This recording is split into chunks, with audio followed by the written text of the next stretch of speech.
recording is on.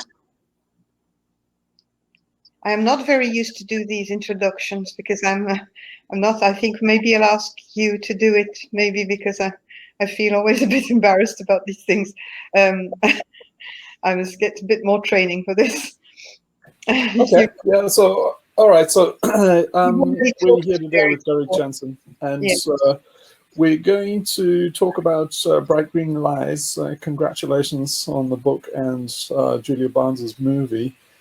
I just watched the premiere, and it was very, very moving.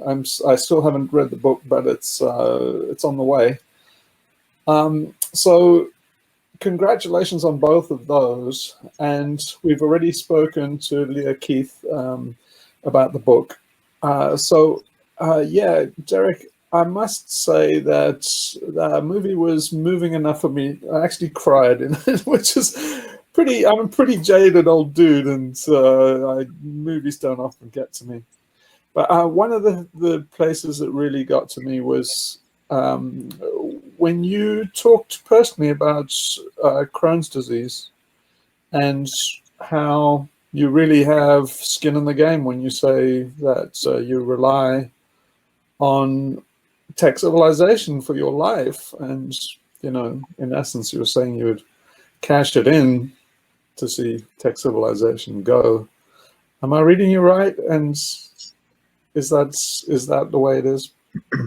Well, thanks for saying that, and thank you for all of your kind words about that, and thank you for having me here today. And yeah, I was actually just thinking about this last night, that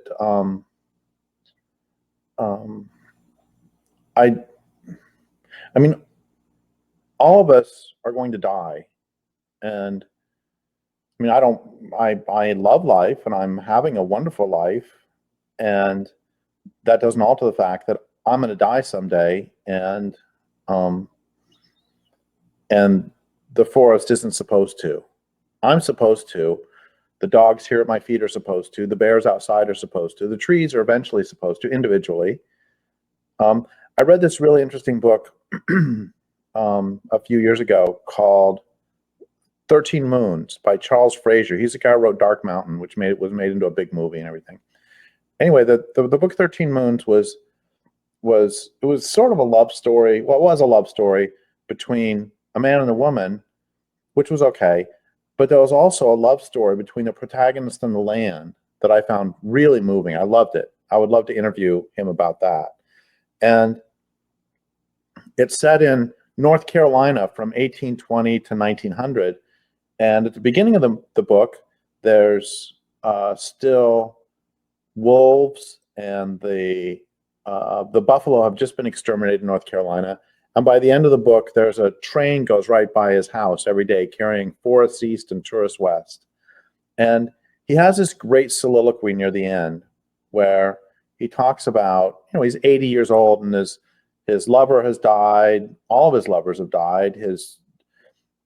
And he says, this is what happens in life. And we evolved with this, that your parents are going to die, your older siblings are going to die, your aunts and uncles are going to die, your friends are going to start dying. And if you last a long time, you're going to be the last one standing, and then you'll die. And that sorrow is part of life. And I've seen bears who lose their cubs grieving. This is just part of life.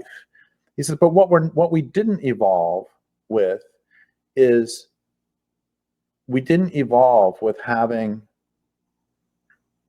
the entire forest that is our home being killed. We don't know where to put that grief. So somebody living in the 16th century in North Carolina, individual trees would die, individual bears would die, individual humans would die, but the forest remains. There is that stability. And where I live on land that was the Talo Indians, and I'm not saying they were perfect, and the Talo wouldn't say they were perfect. They were just like everybody else. They got their problems, but it's known that they lived here for 12,500 years. And something they could count on is the salmon would come back every year. The salmon will be here. In fact, there will be multiple runs of salmon every year. that is something upon which you can absolutely rely. And so it's just, somebody in a review of one of my books early on, I don't read reviews anymore, but back when I was a sweet summer child and would still read reviews, somebody said something that I don't know if they meant it as a compliment or not, but I took it as one of the best compliments I've ever gotten about my work, was that they said that I was almost pathologically unsentimental. And I'm not. That they didn't. If they would have said pathologically unemotional, I would have been really offended, because that's just wrong. But I think I am kind of almost pathologically unsentimental in that, you know, I'm going to die someday, and that's life. Which doesn't mean that I won't fight like hell. I want to tell one more story, which is one day I was sitting by a pond with 2 dogs and 3 cats, and a rat walked up to us. And my dog started to chase the rat, and the rat stood there facing them, and then not froze, but at the last moment, its courage broke, and it swam across the pond. And I saw it get out, and I yelled at the dogs to stop, and that's actually why the rat got away. And when the rat got to the other side of the pond, it crawled out, and I could see that it could barely walk. And I suddenly realized that I had done a terrible thing. And I don't mind holding dogs back from killing squirrels or anything else. I'm not talking about that. But in this case, why would a rat walk up to a human, 2 dogs, and 3 cats? Well, it was ready to go. And then at the last moment, it lost its nerve, as any of us would if you have these giant jaws coming after you. So I think, you know, me saying, yeah, I'm going to die someday, doesn't mean that if somebody came in with a knife right now that I wouldn't fight like hell. It just means, yeah, ultimately I'm going to die, and the world's more important than I am. And sorry if that was on too long for this. No, that I do appreciate what you say about sentimentality, and yeah, what comes across in the movie is your depth of feeling, and Leah's and Julia's as well, and Max's. But it's a quietly stated feeling, and it kind of reminds me of the maturity of, you know, indigenous people. If I think of kind of Native Americans and stuff, or tribal people, they have this kind of lack of sentimentality and a kind of maturity that I think comes across in all of you. It doesn't come across to everybody. We tried to we tried to promote the movie and the book as much as possible, but we get a lot of resistance on social media. And one thing surprised me, you know, especially because I live on, you know, the sea. The bits about the sea got to me in quite a big way. And I was genuinely surprised that some people came back and said, you know, this doesn't have enough references. This isn't well researched. And so I thought, like, boy, you have no heart. And I realized that for many people, they have lost that heart to the extent that they can't see your connection, the obvious connection that's so obvious to everybody, I think, in our group, that has a connection to nature, that everybody involved in the movie, the deep passion and love of nature, understated, comes across without sentimentality. And I was kind of appalled that could pass people by. I mean, we're talking neon greens and the bright greens that you're making the movie about. What have you encountered any of that yet? Because I think you probably will. Yeah, well, a couple things. First off, I guess that's a fundamental flaw in the film, is that we didn't provide footnotes at the bottom of the screen like they do in every other documentary. I mean, it's just nuts. Titanic, James Cameron, he put nice subtitles in, yeah, just his references, yeah. Yeah, you put all your references at the bottom of the screen. In fact, you put the action down at the bottom of the screen. You put the footnotes up top. It's ridiculous. If they if they don't like the lack of citations in the movie, they should read the book, because we got the citations in the book. In fact, That's what I told them. Yeah, I told them. yeah, and so far as the other, yes, we're getting this in spades already. That the anytime we say anything about wind or solar, they accuse us of being, obviously this means you work for the oil industry, and which is really funny, because my first degree was in mineral engineering physics from the Colorado School of Mines, which is an energy school. It's one of the best energy schools in the world. And my friends in college literally were either running their own oil companies or senior VPs at major oil companies by the late 90s. And so they have figured out my nefarious plan. My nefarious plan was I would get this degree, and instead of working directly for the oil industry, I would become a beekeeper and make a little bit of money writing through my 20s and average less than 10,000 a year. And in my 30s, I got about 10,000 a year because I was working as an adjunct professor. And then I started to get paid off with about 15,000 a year through writing in my 2000s. And it's all so I can eventually score with this book, which will probably make us a total of about 15,000 each or 10,000 each. I mean, it's just a nefarious plan. I mean, it's just crazy that, I mean, that's the accusation that comes out. Or, the real issue is not what the accusations are. The real issue is that bright green is really a religion. It's a faith-based. I just saw this article yesterday. It's so funny. I want to see if I can find this real fast. It just, the guy was so close to getting it, and then our civilization is dying because it's addicted to fossil fuels. And this guy writes this article, and he's so close to getting it. He talks about how wind and solar won't work because they are not functionally, you can't substitute them functionally for oil. And then it's like, yeah, you're getting it. They won't work. They don't help the planet. And that's all great until he comes up with his solution, which is we need a moonshot for serious, scalable, and clean source of energy now. Imagine that there was a tiny box the size of a cube that could provide cheap, clean energy, and its only byproduct was, I don't know, tiny green pellets that animals could eat. We could put the power cubes anywhere, on planes, on ships, replacing all those dirty engine rooms. We could put them in the heart of all those power plants that still run on dirty energy. We could use them to synthesize organic chemicals and fertilizer. We could use them to forge steel and form concrete and bake glass. That's what we need to save our civilization. It's like, seriously, his solution is not to recognize the physical limits of the planet, but to, quote, imagine that there was a tiny box the size of a cube that could provide cheap, clean energy. I don't know whether this is a better or worse idea than thinking you can run your economy on unicorn farts, or as Lear said in the book, the technological equivalent of wishing on a star.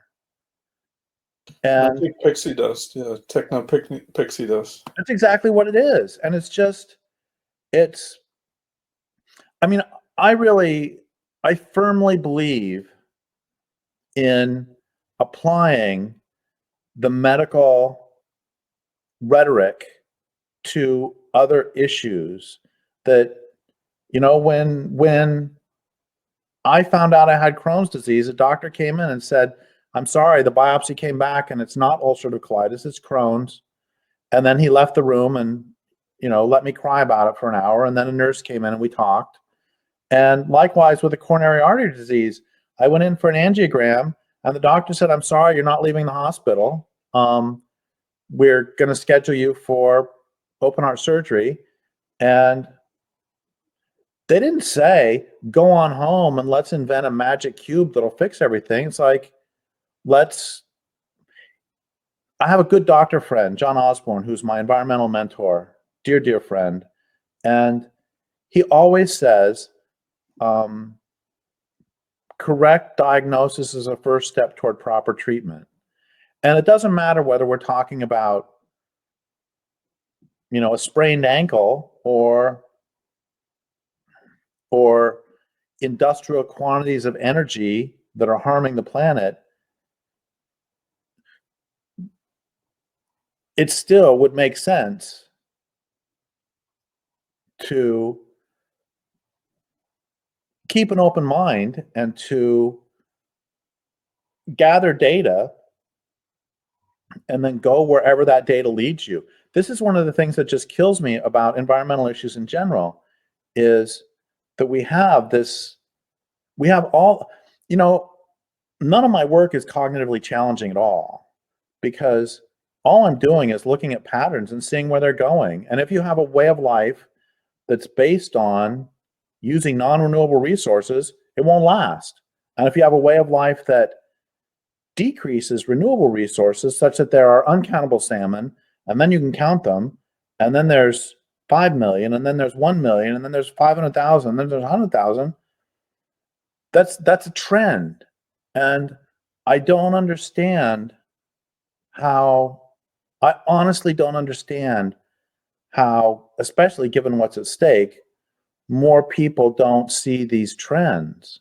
It's just extraordinary to me. And when you do point out the trends, I mean, you point out that the solar photovoltaics require mining, and mining, they require materials that come from somewhere, and that somewhere was someone's home, and the fabrication of those materials causes various harms, and then they get mad at you for simply pointing that out. That's one of the things that I find really striking, is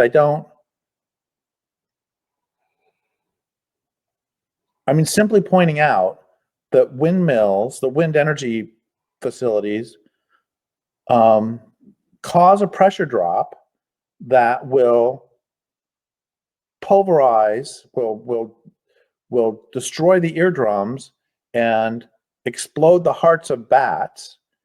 Simply pointing that fact out, instead of people saying, no, it won't, and then giving numbers, or saying, wow, that's really horrible, let's do something about it, they say, you must be working for the oil industry. That makes no sense to me.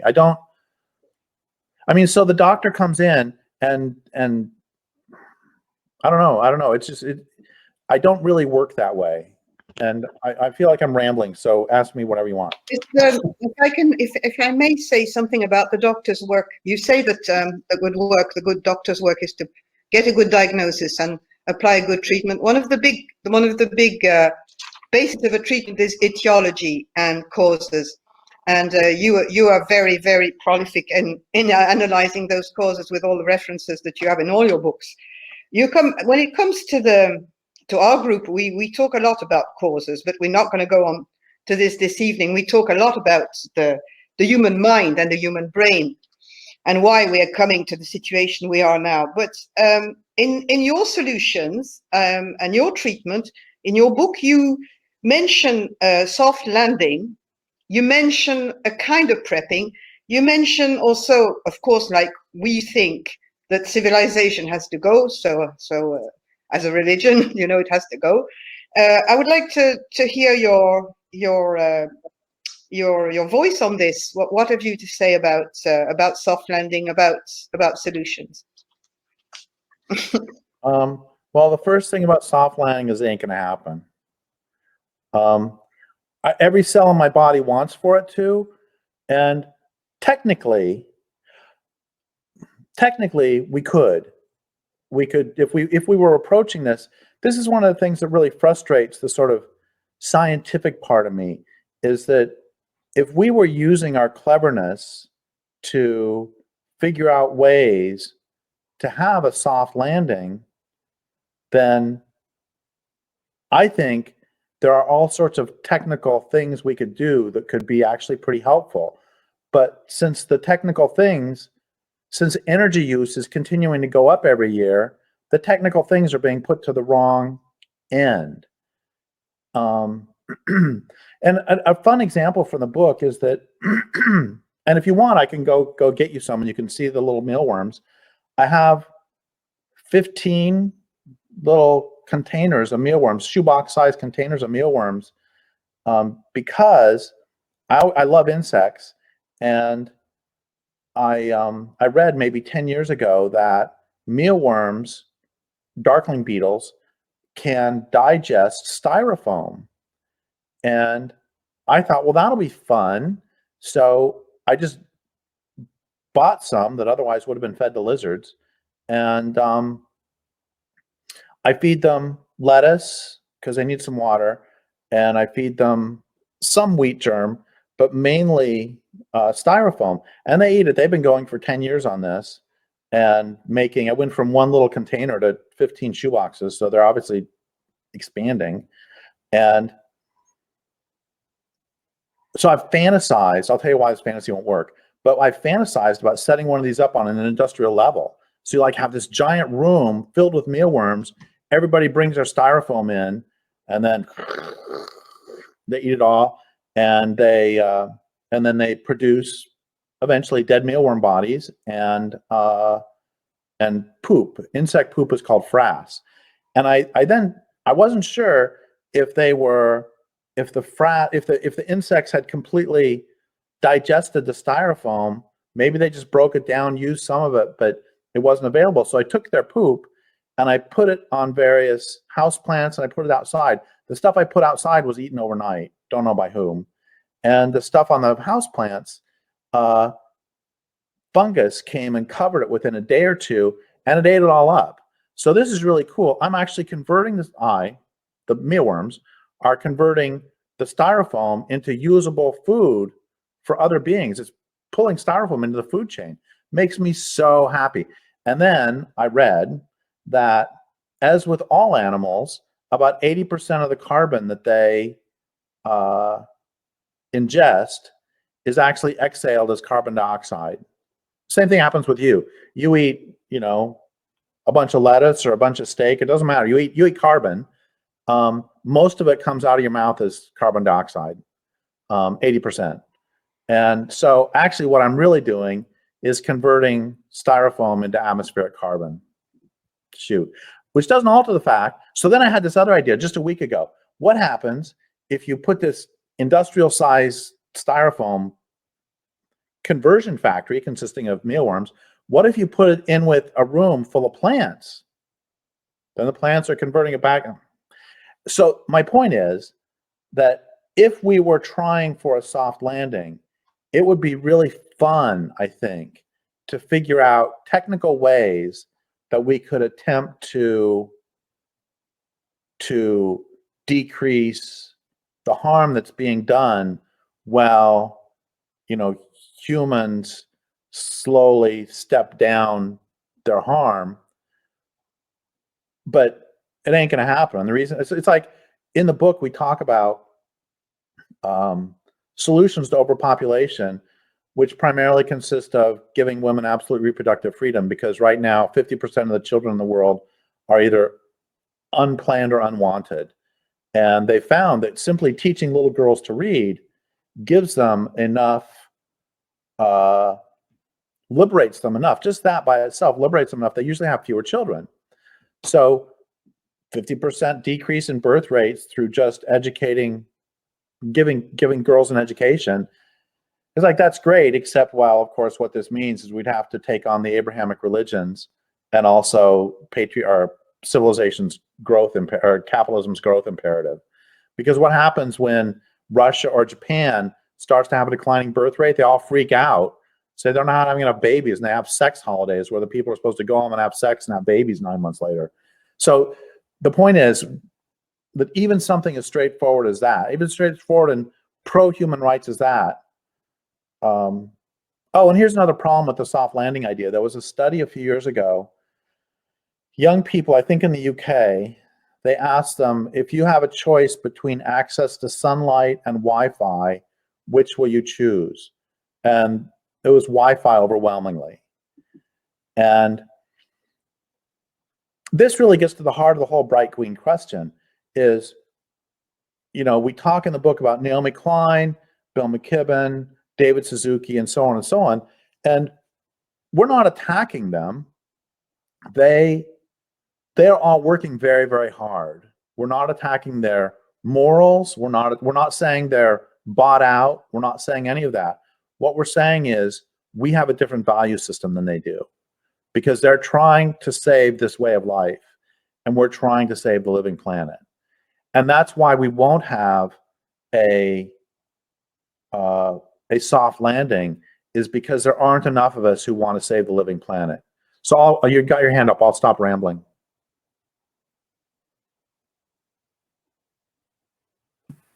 Oh, Sophie, were you going to ask? No, I would thank you.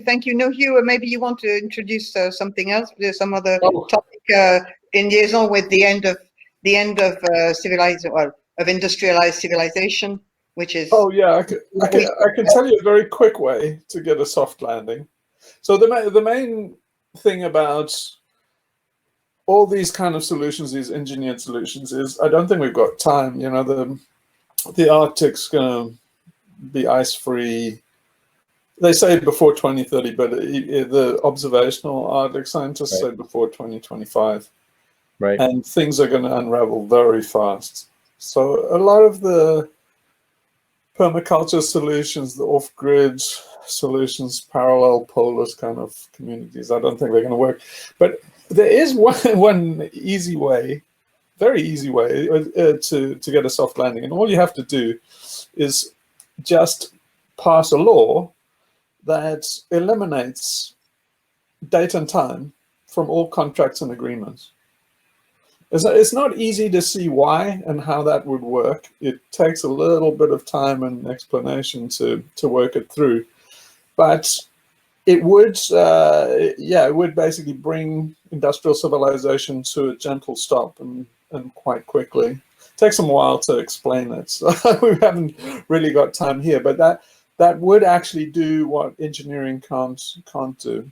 I think it would only make sense if you understood, if you've been in commercial arena and you've been in like entrepreneurial situations in the States, and you need to know a little bit about law and a little bit about the capitalist economy and growth, and yeah, it's all predicated on time. If you banned the use of date and time in a contract, it would all naturally wind down. The whole industrial system would wind down quite naturally. And one of the main reasons is you couldn't specify debt. You couldn't actually, have a bond with a regular coupon or premium, because you without being able to say date and time or period in time, you wouldn't be able to specify an interest period.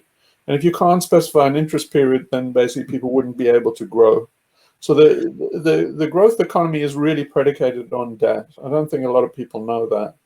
But few people that know that are economists, and they have they like Nordhaus, and they think we can go to 3 degrees Celsius and still be fine, and the ocean can die, and as long as we have fish farms, that's okay. And so the economists are not environmentalists, but they would understand this, and I think environmentalists don't understand this because they're not business people. But if you'd like me some other time to go through it, it is just a simple change to the law, just almost a one-line change. That would is the short version of this that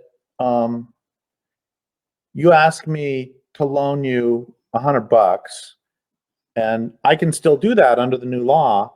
It's just I can't say you need to pay me by September 1st and you need to pay me 112.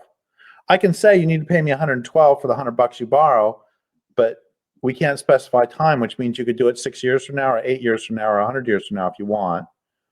And then, of course, nobody would loan money under those circumstances.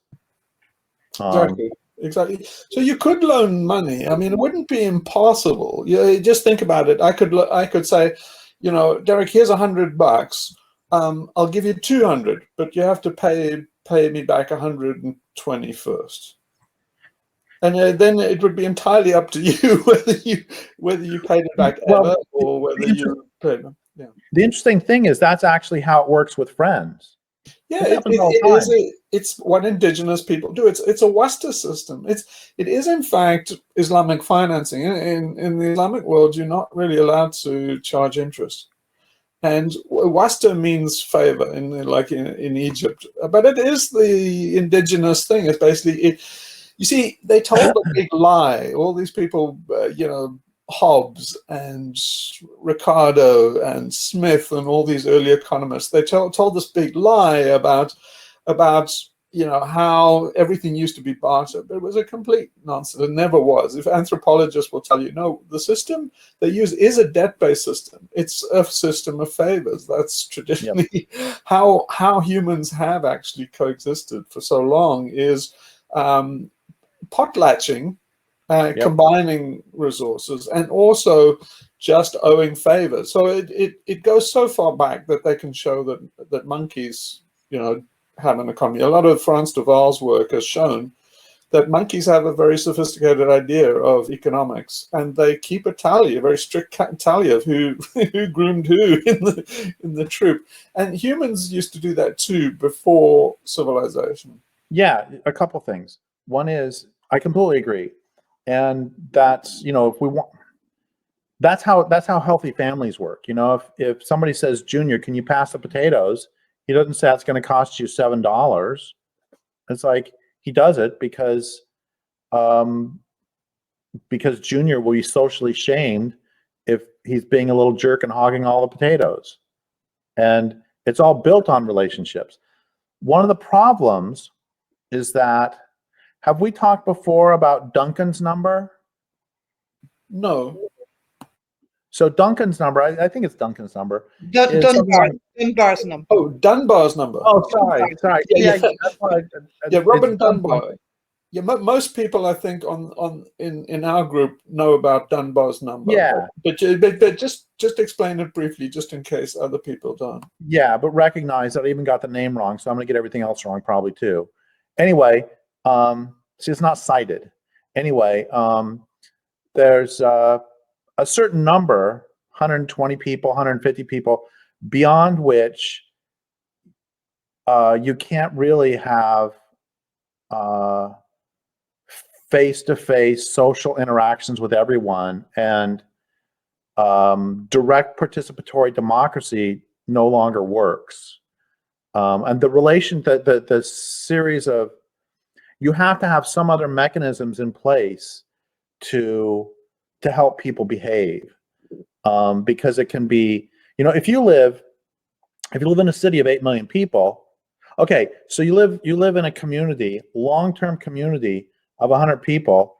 We can loan each other stuff. I can give you eggs. You can then, it's like years ago, this is back in the early 90s, my friend George Draffam bought me a printer, and I didn't have any money. I should have asked the oil companies, huh? Anyway, I didn't have any money, and I didn't pay him back for like 7 years. And then when I finally got some money, first thing I did with it is pay him his $700 or however much it was back. And printers are more expensive then. And if I lived, that's because I was friends with George, and it's like that debt always rankled me. And he never once mentioned it. And on the other hand, if we live in a big city of 8 million people, I can, somebody will buy me a printer today. I never see him again. I just change address. I mean, you can, there can be anonymous. You can't have relationships with 8 million people. And it ends up, there are functional problems with that prohibit. Here, I'm sort of going a different direction, but people ask me often if I think humans are inherently evil. And I always say, no, I don't think we're evil at all. I think we are, however, inherently contentious. And I think that bears are too. I think songbirds are. I think, did we talk about this before? The thing with bats, where somebody put a video on bats in their cave in the winter, and when they're just all roosting. Yeah, they would feed each other. Yeah. They're what? They would feed each other. Well, there's that, but they also would do audio recordings and then compare what was being said by the bats to each other with what was happening. And they were able to figure out a bit of the language. And it ends up about half of what they were saying was, hey, get out of my space. They were squabbling. And I think everybody squabbles. I don't think there's any problem with that. But I think it actually serves an evolutionary purpose, that squabbling and Dunbar's number keeps us from, and kept us for hundreds of thousands of years, from getting into too large groups, which are not good for us and not good for the planet and not good for any groups that surround us, because now we can conquer them. And not good for pandemics. I'm sorry, what? And not good for pandemics. Oh, absolutely, absolutely. Yeah, disease control. Yeah. If hunter-gatherer groups got to Dunbar's number, they would split off. That was common. Yep. But Dunbar's number is based on the size. Robin Dunbar based it on the size of the mammal's brain, and it's very robust finding. So if you look at social animals from dolphins to wolves to chimpanzees and humans, the number of people in their Dunbar number is closely related to the size of their brains, in very, very strictly. Sorry to not stay on topic, but that reminds me of this one thing I read in an account. Okay, usually wolf packs are, I don't know, 6 to 20, let's call it. And I read an early European account from Texas.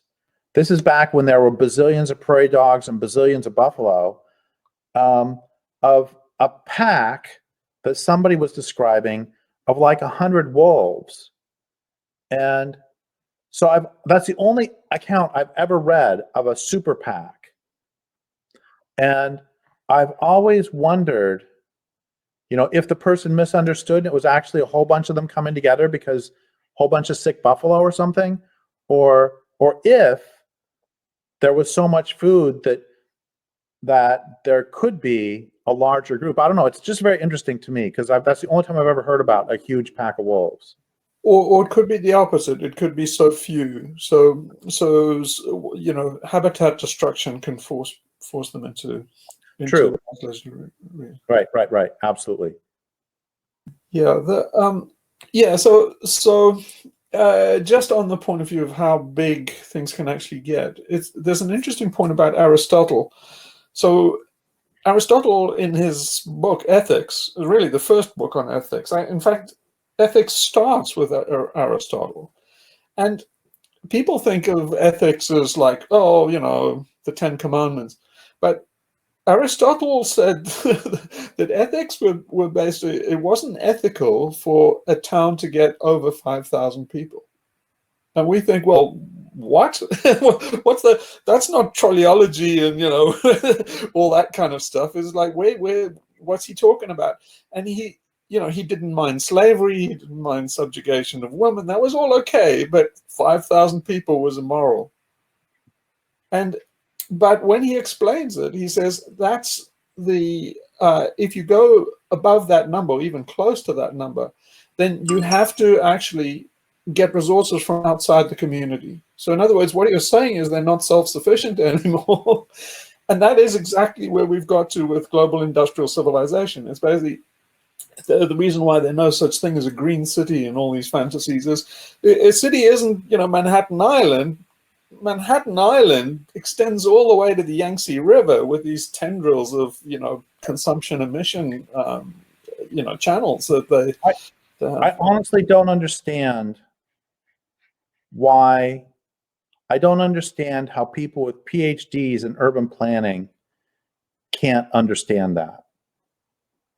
It's not hard. Where does the poop go? Where do you get the bricks? Oh, there's a conversation I had with I was getting interviewed by this guy from Nature magazine. I love this story. He was he's a dedicated Marxist who believes you can have industrial civilization where no one is exploited anywhere. It's all purely voluntary exchanges. And I said, okay, great. Do you have cities? He said, yeah, we have big cities. I said, great. So how do you get around your city? He said, bus. I said, great. What's the bus made of? He said, metal. I said, great. Where do you get the metal? He said, from mines. I said, great. How do you get people to work in the mines? He said, you pay them a lot, and it's a worker-owned mine. I said, well, mining is one of the worst ways to live on the planet, and it's miserable existence, one of the first forms of slavery, but I'm going to give you that one. On the other hand, every single hard rock mine on the planet pollutes groundwater and rivers. So what do you do about the people who live on the river? He says, you tell them to move. I said, what if they won't? You pay them a lot of money.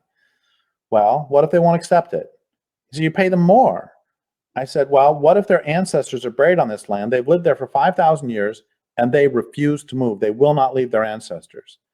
He said, how many of them are there? I said, I don't know, 400. He said, well, the 1 million people in the city vote, and they vote that those 400 people have to leave the river.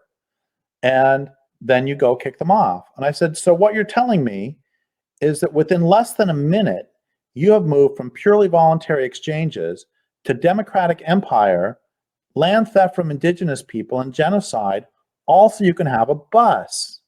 They didn't get it. But the point is, it's all really straightforward. This is something that just frustrates me about all this stuff, is that, yes, I love what you just said about New York City extends to the Yangtze River. Absolutely. And I feel this is one of the things about all this work that makes me crazy, is that this is not secret. This is not like top secret that somebody had to sneak into the Pentagon to discover this. And for God's sake, they literally put the poop from New York City on trains and dump it outside some town in Alabama. And, I mean, the garbage goes into tips, or otherwise it goes out to sea. Yeah. And yes, there's the line by Upton Sinclair. It's hard to make a man understand something when his job depends on him not understanding it, which I've extended to. It's hard to make people understand something when their entitlement depends on them not understanding it.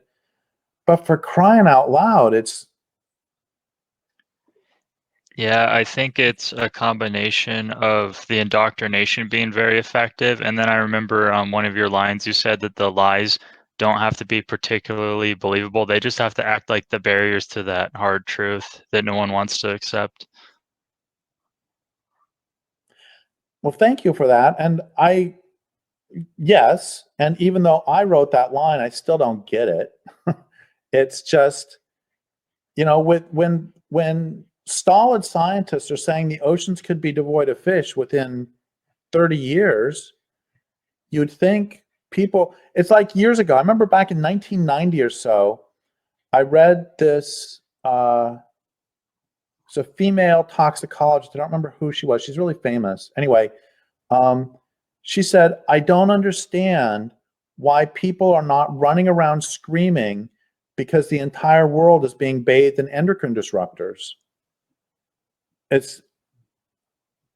mean, I understand that we get access to ice cream 24/7, and I understand that, you know, I can watch a bunch of baseball games, and I like watching baseball, but for crying out loud, it's well, you cannot explain an addiction like with rational terms. And the people you're talking about, which is the majority of us, are addicted to this global industrialized and militarized civilization. And that's where you are.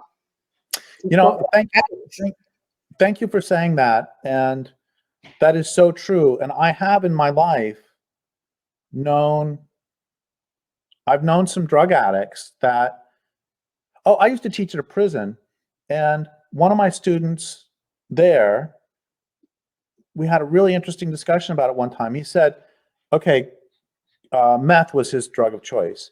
He said, meth has cost me my family, it's cost me the love of my life, it cost me my children, it cost me, he loved riding he was a motorcycle gang person. He said, it cost me my motorcycle, it cost me ever riding a motorcycle again, it cost me my freedom. I will be in here for the rest of my life, and if you put a rock down there on the table, I would take it right now. And yeah, but I love the fact, addiction comes from trauma, and addiction and trauma the trauma of the human beings come from this civilization. It's traumatizing So you get more and more, you get into the vicious circle of getting more and more addicted to all the products of technology because of this trauma. So we have discussed that in our group and a lot, and we have other topics that I'm looking at the time. We've got only 10-12 minutes left.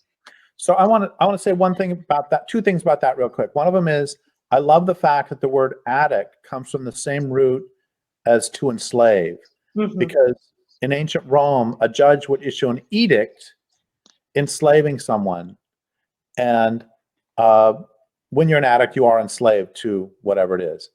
That's one thing. The other thing is central to all of my work, and one of the things that makes my work a bit different than many people's, is the understanding that the problems we face are not fundamentally rational and therefore not soluble by rational means. And in fact, we say that in Bright Green Lies. We start, I think it's the concluding chapter, or it's one of the chapters near the end. We start by saying, this book is based on a false premise. And the false premise is that when given, people make decisions based upon the best available evidence. And this is, of course, nonsense.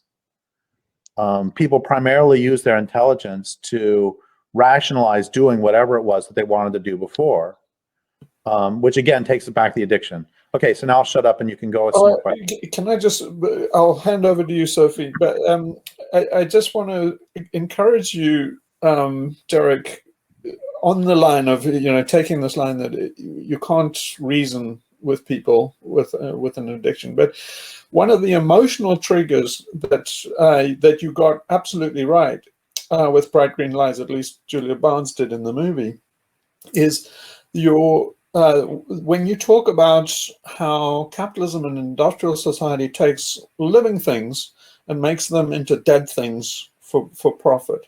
I think that is very, very powerful. I've said it myself a bit, but I haven't said it with as much emphasis as you guys have. And I think that is something that's hugely powerful, is that our system takes land and uses agriculture to turn it into dead stuff. It takes fish out of the sea, and they only into the GDP when they're dead. So it's a fetishization of all these dead things like Wi-Fi and cell phones and silicon and computers and virtual reality and TV. They're all dead. If you have a virtual reality experience, the notable thing for me is it's a dead world. It's a stale, dead world if you put on VR glasses and go into that world. And so, it's really a biblical thing of, saying like, choose life, choose life. There's nothing in our society that takes a dead thing and turns it into a living thing. But that's what the nature that I remember viscerally from my childhood in Africa, all out in the veldt, is what you're conscious of is if anything dies, a million things crowd in and turn it into living things. Yep. It's the exact opposite of what we do. Yep, completely agree. And that's, there's one of my mom died 3 years ago, and I inherited her dogs, and they were brother and sister who'd been from obviously the same litter.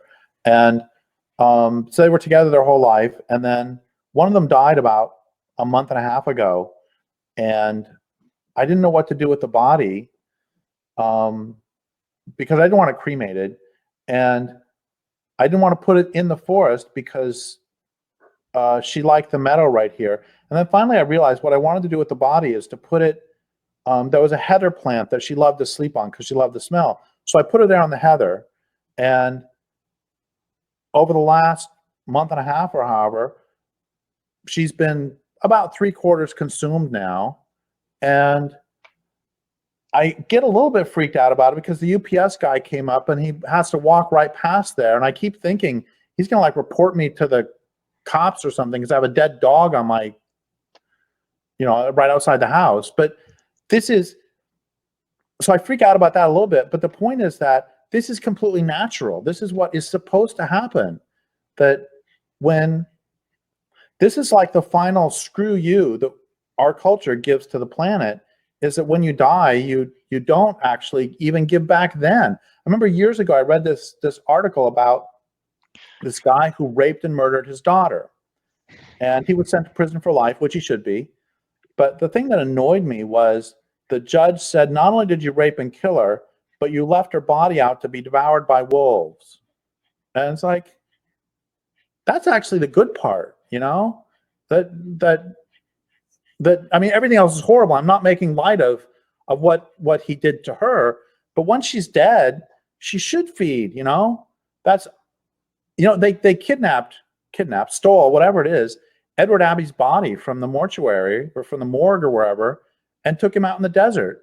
And nobody knows where, well, except for the people who did it, they don't know where his body is because he wanted to become part of the desert. And when I die, I hope that civilization has crashed enough that there's, I mean, I fully recognize the health problems, especially in a city, of just, you know, putting bodies out. But I live in the country. That's why I didn't mind it with the dog. I want to do the same thing with myself.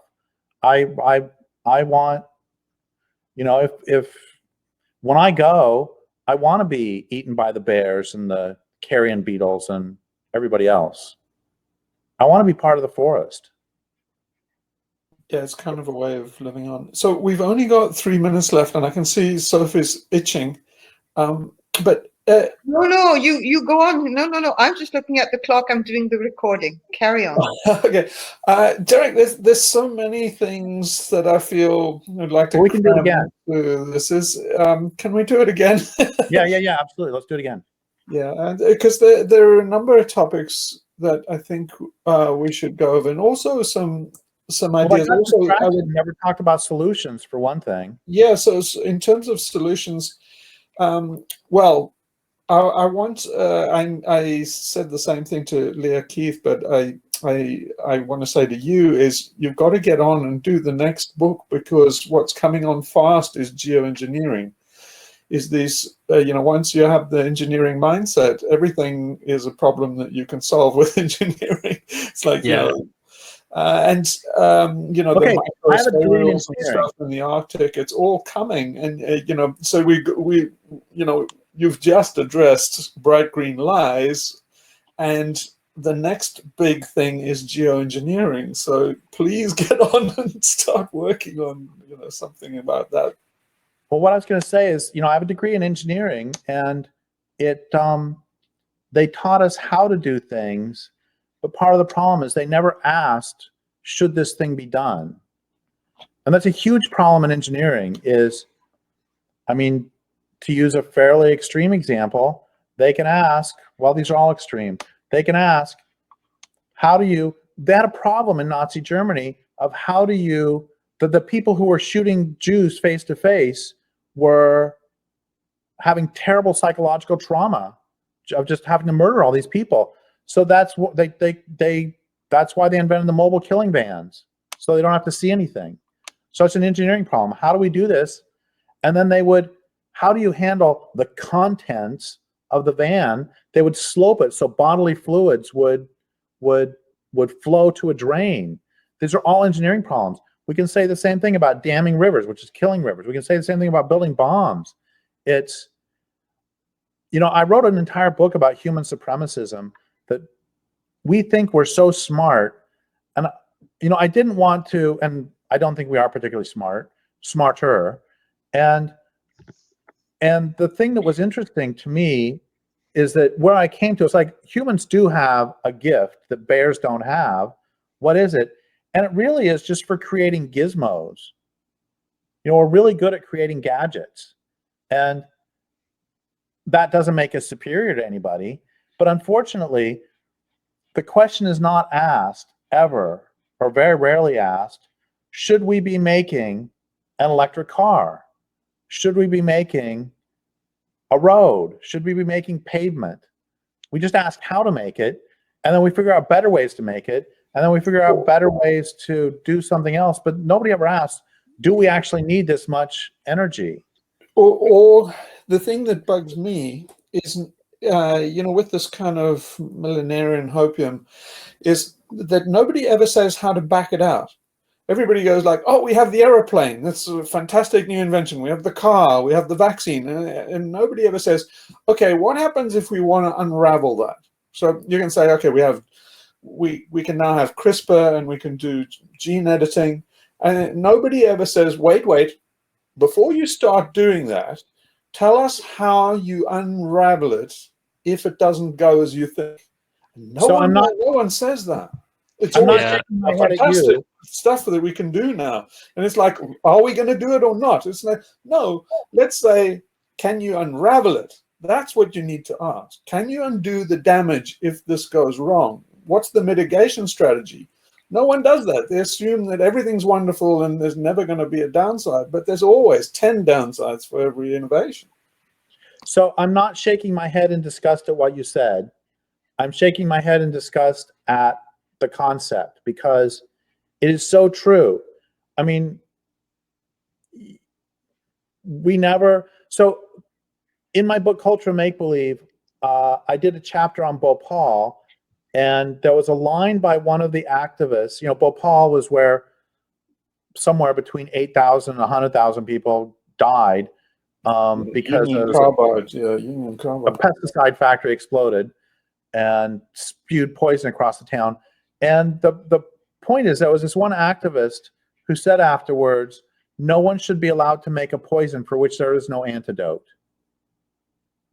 Or to put it even more prosaically, I learned as a 5-year-old, my mother taught me, do not make messes that you cannot clean up. But it kills me that they're doing open air experiments.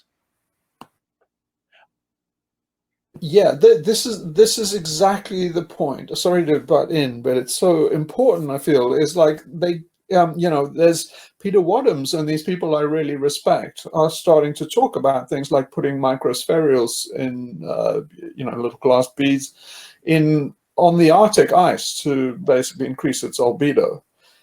Now, they just say, should we do this or not?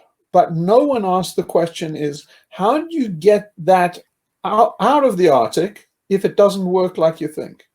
They all make assumptions, but they never say how they can get rid of that stuff if it doesn't work. So earlier in the conversation, I mentioned the rats by the side of the pond, and the pond has no inlet, no outlet, and has lots of frogs. And when I moved here, and don't think ill of my mom for this, it was just an offhand suggestion. My mom said, why don't you get some goldfish and put them in the pond? And I answered, because it's a lot easier to not put goldfish in than it is to get them out if there's too many. That's it. That's everything. We're getting really close to when you have to leave. In fact, you do have it. So can I leave on this note and just say that in terms of mitigation, and the importance of mitigation, especially when it comes to geoengineering, it's really subtle. One of the things that responses that we got on social media to Bright Green Lies is the particular thing where you just give an allusion to the fact that basically we should use active measures, which people don't like. And so watching the movie myself, you gave a little hint.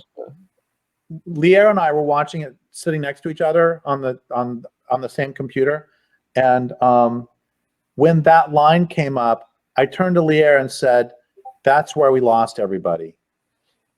Anyway, go ahead. It's necessary. It is true. So I really thank you for saying it. But here's the subtle thing: the response that people get, people that get the movie and get where it's going, is you always get this response, which says, yes, okay, we get it. I posted a very easy way, legal, in fact, to bring the grid down through mass action. It was very, very easy. The biggest response people have to it is millions of people are going to die. If the grid goes down, millions of people are going to die. And you see, what's happening is the system is taking hostages because it's making, through trauma and through ill health, it's making people dependent on modern medicine and things like that. So then, you know, as time goes on, they're more and more, if you look at, say, people that are wheelchair bound, and in Britain, it's going up very steeply. There are more and more people that need civilization to survive. So if you flick the switch on civilization, a lot of people are going to die. That number is increasing, and it's increasing because of the industrial disease is increasing. So we're in this kind of positive feedback loop where the system is taking hostages that are now dependent on it to the extent that you can't flick the grid. So, you know, I think it's so important that, again, nobody says, well, you know, when you make a wheelchair is, do you have a strategy for removing wheelchairs from society? And you don't, because people will they'll do their head in if you say we're going to, you know, stop having any one of these modern miracles of modern medicine. And so everybody puts these miracles of modern medicine in, and nobody says how to withdraw them once the public is dependent on them. So sorry to go on so long and keep you over. No, I think I want to end on that note. Okay, my memory is crap these days, so I'll forget. But please do remember for the next time we do this to talk about that and addiction more, because that's something that's been thrown at me for decades, and I have a good response. It's just too long for now. Yeah, sorry to. Well, it's good to leave on a cliffhanger. But thank you so much. I'll take Tune in note next time. for the next meeting. Definitely, we'll bring back. We'll get in touch with you again. We'd really like to listen to you again. Thank you so much. Well, thank you so Yeah, much. Your thanks. questions are great. Yeah, thank you, Derrick, and thank you for your work. Yeah, thank you so much for your work. Yes. Thanks. I'll talk to you soon. Talk to you soon. Send me a link when this comes out. Okay, we'll do that. Bye-bye. Have a great day. Take care.